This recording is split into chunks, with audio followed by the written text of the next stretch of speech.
ছিলাম। আমার বাবা শৈলাস দাস, দেশের বাড়ি নেত্রকোনা।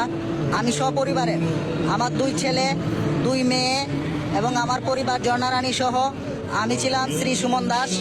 কোর্টে এফিডেভিট করে ইসলাম ধর্ম গ্রহণ করি 16 তারিখে অ্যাডভোকেট রফিকুল ইসলাম স্যার এবং অ্যাডভোকেট মহিবুদ্দিন স্যারের মাধ্যমে। আল্লাহ তাআলার মনোনীত ধর্ম ইসলাম, আদি যুগ থেকে চলে আসছে ইসলামের উপরে। তো আমি যদিও পৈতৃক বংশ থেকে পাওয়া সনাতন ধর্ম, আমি ইসলামের সব কিছু আমার কাছে ভালো লাগছে, অনেক আগে থেকেই ভালো লাগতো।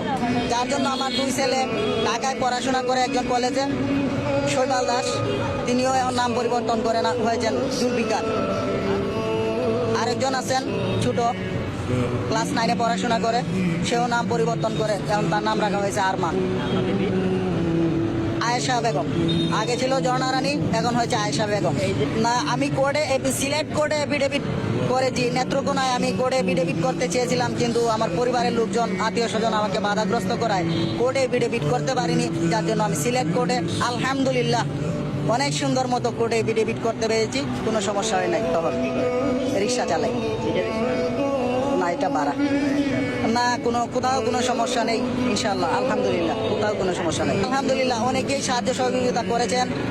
আমি যে আমার 2 ছেলে মুসলমানি এবং আমি সহ ঈদের পর দিন আল হারামাইন হাসপাতালে সুন্নতে গাতলা হয়ে যাবে ইনশাআল্লাহ 3 জনে।